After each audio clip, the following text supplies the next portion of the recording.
The sudden silence, that frantic last call, then the unimaginable impact. Aviation tragedies, they really cut us to the core. They absolutely do. They remind us of this incredible engineering we've achieved, but also, well, the fragility of life. Exactly. And when a plane goes down, the whole world kind of holds its breath, waiting for answers. Today, we're taking a deep dive into that exact search for truth. It's always a moment of immense loss, no doubt about it. But it's also the start, the very beginning of this intense, really meticulous search for what happened and why. Right, all aiming to make sure it doesn't happen again. Precisely. Our focus today is the recent devastating crash of Air India Flight 171 in Ahmedabad, India. This was a London-bound Boeing 787 Dreamliner. Yeah, it went down shortly after takeoff. Tragically, at least 270 people lost their lives.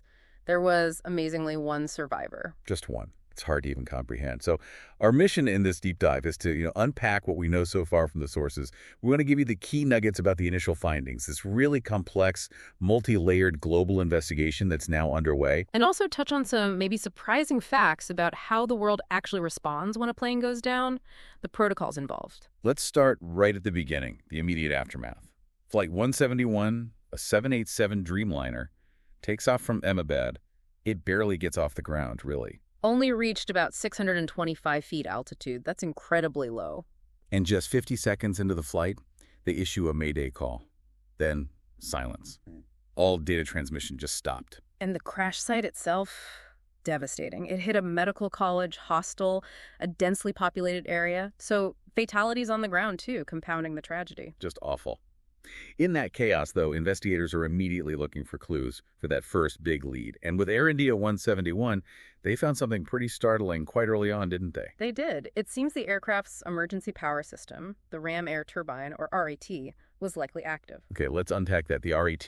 What exactly is it, and why is its activation such a big deal right after takeoff? So the RAT is basically an emergency backup generator. Think of it like a small propeller that drops out from the fuselage when things go seriously wrong. Seriously wrong meaning? Meaning the main power sources fail. Normally, the engines provide all the electricity, run the flight controls, everything. The RAT is there to keep the absolute essential systems powered if you lose that primary power. And the 787 manual is very specific about when it deploys automatically, right? Extremely specific. It kicks in if both engines fail, or if all three hydraulic systems lose pressure, or if the main cockpit instruments lose power. It's designed for catastrophic failure scenarios. And India's Aviation Authority, the DGCA, they confirmed it was deployed. Yes, they did. So for a modern jet like the Dreamliner, having the RAT deployed just seconds after liftoff, that's not just a minor issue. It points to something massive, doesn't it? Absolutely massive. It indicates a catastrophic, almost total loss of primary power incredibly early in the flight. That's almost unprecedented for an aircraft of this type. It immediately makes investigators zero in on the engines or the entire electrical system. That finding alone must have immediately intensified the search for the black boxes. Without a doubt. Recovering the cockpit voice recorder, the CVR, and the flight data recorder, the FDR, becomes priority number one. They are the heart of the investigation. The CVR, that's the one recording sounds in the cockpit. Exactly. Pilot conversations, any alarms that might have sounded, distress calls, radio transmissions, but also, crucially, ambient sounds. Clicks, switches, maybe the sound of airflow changes, things that can add vital context. Like a digital diary of those final moments on the flight deck. In a way, yes. And then you have the FDR, the flight data recorder. That's where the hard data lives. All the performance parameters. Everything. For a plane like the 787, we're talking hundreds, maybe even thousands of parameters recorded every single second. Flight path, speed, altitude, engine power settings, control surface positions, hydraulic pressures, fuel flow. Even things like whether the landing gear was up or down or if a fire handle was pulled. Precisely. It's the aircraft's own objective memory. Every input, every system response, logged. It allows investigators to reconstruct the sequence of events with incredible precision. And these boxes are built tough, designed to survive almost anything. They really are engineering marvels, built to withstand huge impacts, intense fires. That's why they're painted bright orange or yellow visibility. And they have pingers, right, for underwater recovery. Yep, underwater locating devices. Essential if a crash happens over water. They ensure that critical data is preserved, hopefully, no matter how severe the crash. So the black boxes tell investigators what happened inside the plane and cockpit. But you mentioned this global investigation. Why do so many countries get involved? It wasn't just an Indian plane crashing in India. That's a really important point, and it highlights how interconnected aviation safety is. It all goes back to an international agreement. The Chicago Convention. That's the one, signed back in 1944. Specifically, its Annex 13 lays out the rules for international accident investigations. It ensures cooperation. So break it down for the specific crash. Who's involved and why? Okay, first you have India. The crash happened there, so they are the state of occurrence. Their Aircraft Accident Investigation Bureau, the AAIB, leads the investigation. And Air India is an Indian airline. The plane was registered there. Correct. So India is also the state of the operator and state of registry. They have multiple reasons to lead. But the plane itself, the Boeing 787 and the engines, they're American. Exactly. So the United States is the state of design and manufacture.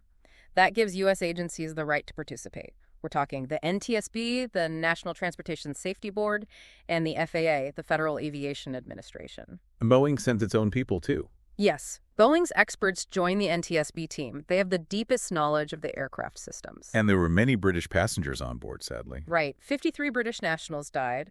That makes the United Kingdom a state with special interests, so they also send representatives to participate in the investigation. So it's not about countries stepping on each other's toes. It sounds more like a practical necessity.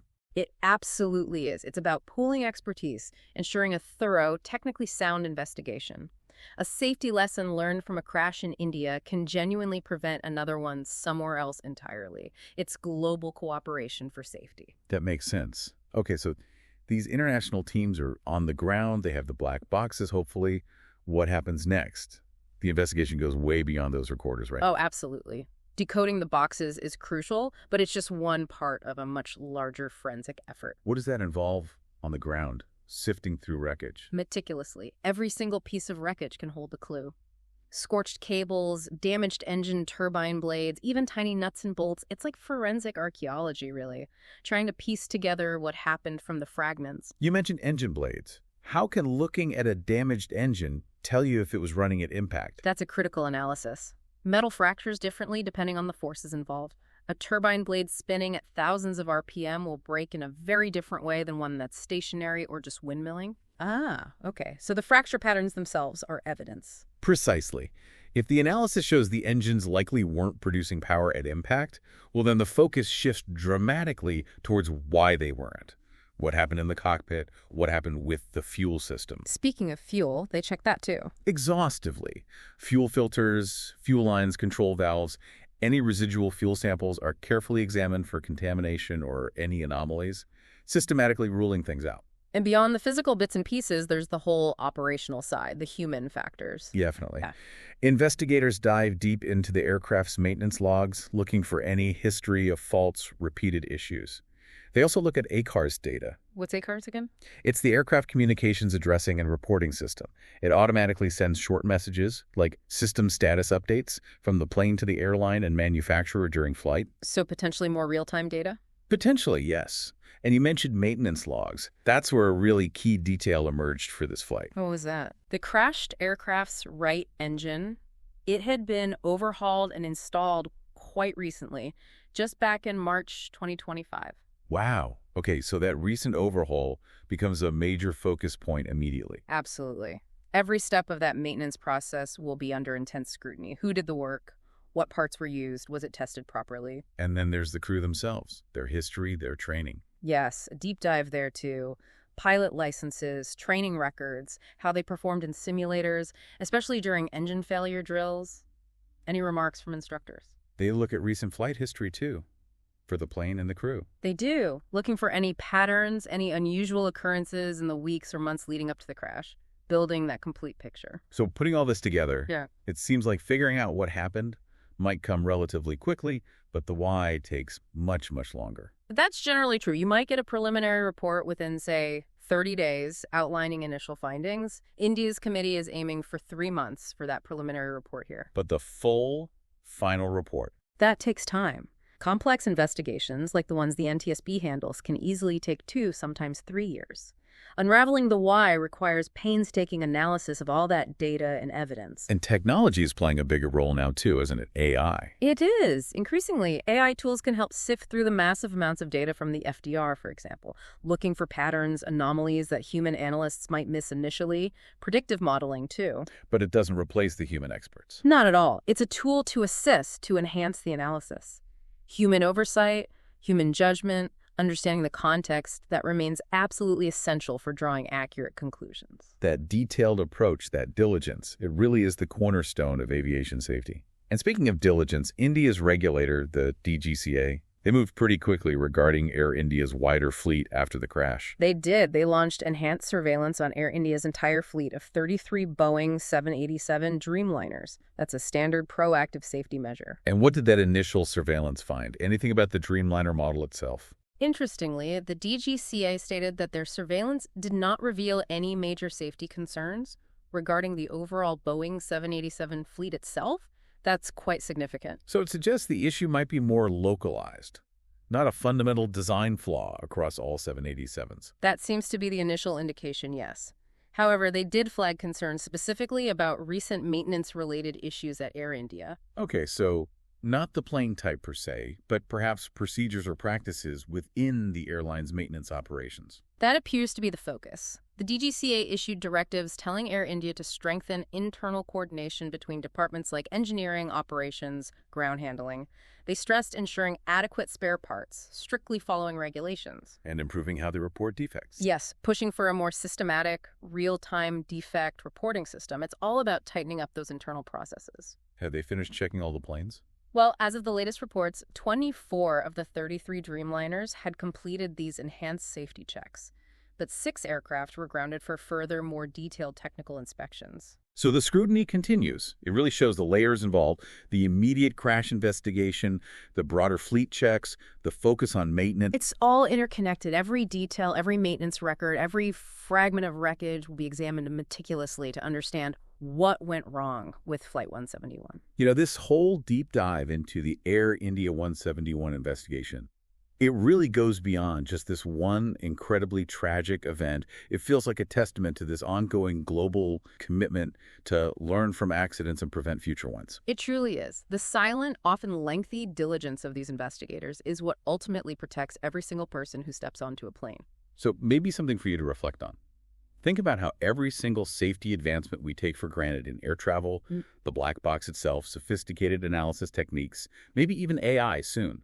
It's almost always a direct result of investigators doing these deep dives into past tragedies.